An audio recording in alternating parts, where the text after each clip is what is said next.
3 years ago, this was just a new hobby to me. One set, one build, no idea where it would lead. Since then, LEGO has become late nights, rebuilt cities, and empty wallets, and moments where I just stopped and stared at what I'd created. According to Brickset, I built over 160 LEGO sets in that time.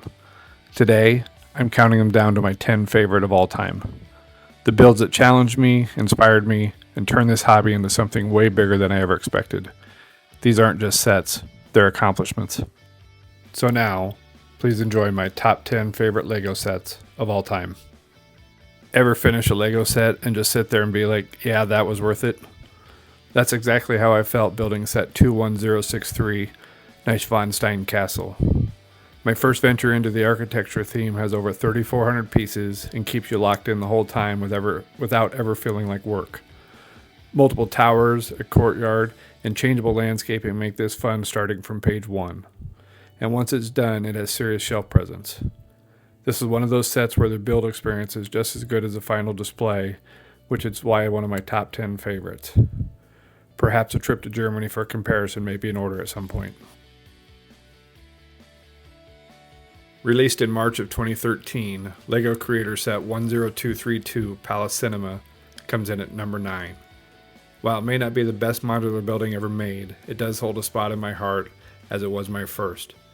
It takes nearly 2,200 pieces to construct the 2-story cinema and the black convertible limousine. This set comes with 6 minifigures, including a child star, a chauffeur, photographer, as well as multiple adorning fans. The modular building collection rapidly has become one of my favorite themes of all, and this set started it all. Next up at number 8 is set 71799 Ninjago City Markets. The World of Ninjago's biggest set was the first one I purchased at our local LEGO store when it first opened up in Iowa. City Markets features over 6,100 pieces and has 4 floors of shops, restaurants, offices, and apartments, as well as a cable car, elevator, boat, and even a flushable toilet. Add to that 21 minifigures, and this became the catalyst to all Ninjago City sets in my collection of over 25,000 pieces. The amount of detail this entire series has is nothing short of incredible. Next up at number 7 is LEGO Ideas Set 21323, the Grand Piano. This is one of those builds that just feels special the entire time. With 3,662 pieces, it's slow, detailed, and super satisfying. This is not a rush build at all.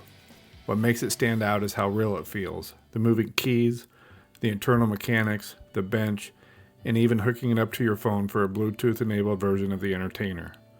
It all just feels so well thought out. And once it's finished, it doesn't even look like LEGO at first glance. Huge credit to the original LEGO Ideas designer Donnie Chen. This is easily one of the most unique and satisfying builds I've ever done. On the road before sunrise, my wife and I drove 3.5 hours one way to get this set coming in at number 6 for my list. Her with the coffee and I with the soda, all I could hope for was that set 21335, the Motorized lighthouse, was well worth the trip. And it was. With over 2,000 pieces, it is an immersive build with a cottage, an easily accessible tower, but the real payoff comes when you turn it on. The rotating light, the warm glow, the atmosphere, all completely transform the room. Huge credit to the original LEGO Ideas designer Sandro Quattrini, because all in all, it's not just a LEGO set, it is a moment, and I would gladly make the trip again.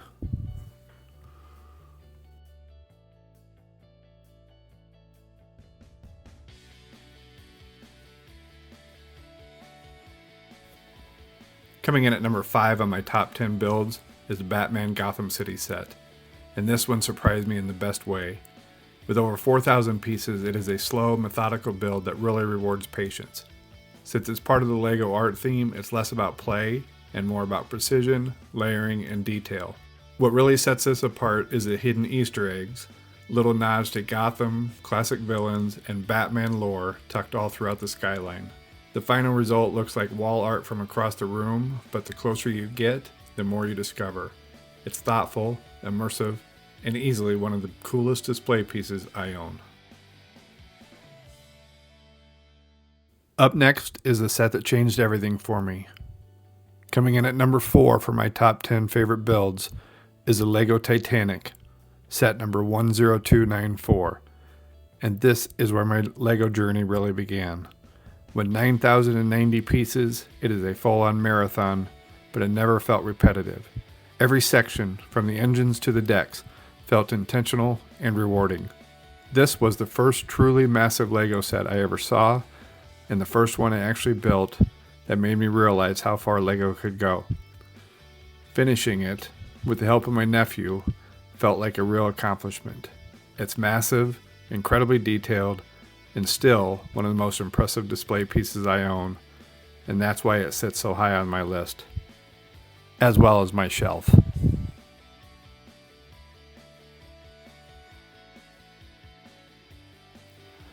With over 4,500 pieces, the Lion Knight's Castle is pure LEGO magic. It's a deep, rewarding build that constantly reminds you why LEGO Castle is so iconic. Created for the 90th anniversary of the castle theme, it is a connection to the classic LEGO with throwbacks from the colors to the shields to the classic factions, but with modern details everywhere. You get 22 minifigures that instantly set the stage for daring battles and epic escapes. And the best part is how the castle fully opens up so you can explore the interior. There are hidden passages, secret rooms, moving walls, details that make you want to keep discovering more. It's an incredible display piece, but it is also insanely playable, which is why it earns the number 3 spot on my list.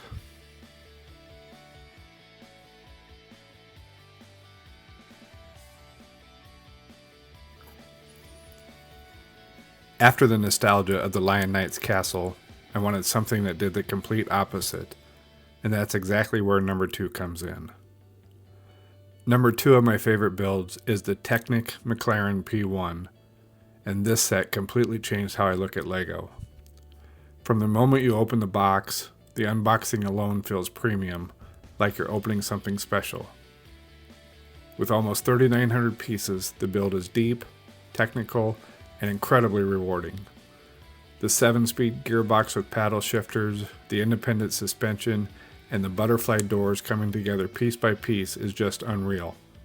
You're not just building a model, you're building a machine. This set absolutely ignited my passion for Technic and LEGO supercars, and once it was finished, I just sat there in awe. It's complex, beautiful, and easily one of the most impressive builds I've ever completed. Well, here we are. We've gone from castles to supercars, from nostalgia to pure engineering. But everything before this was just the fellowship forming. Because there is one set that doesn't just sit alone at number 1, it's the one set to rule them all. Coming in at number 1, my favorite LEGO build of all time is Lord of the Rings Rivendell. With nearly 6,200 pieces, this build feels less like LEGO and more like stepping into Middle-earth itself. From the flowing elven architecture to the layered foliage that makes you feel deep inside the Rivendell forest, every bag pulls you in further. The details are unreal. The elven forge, Elrond's study, the shards of Narsil, the statues and artwork that quietly tell the history of Middle-earth. You get 15 minifigures, and being able to seat them to recreate the Council of Elrond scene is absolute perfection. For my wife and I, this was a 10-hour build, and we watched the entire Lord of the Rings trilogy while building it, and that turned the set into something unforgettable. This isn't just my favorite LEGO set, it's my favorite LEGO experience of all time. The journey ends here, and nothing else will ever come close. So there you have it. Over the last 3+ years, LEGO has gone from a hobby to one of the most rewarding parts of my life. From towering castles and legendary ships to supercars, skylines, and Middle-earth itself, every one of these builds pushed me in a different way. Creatively, technically, and emotionally. Some challenged my patience, some surprised me, and few completely changed how I look at LEGO. But every single one reminded me why I keep coming back to the brick. This list isn't just my top 10 builds, it's a timeline of moments, memories, and milestones. And honestly, I feel like I'm just getting started. Thanks for watching.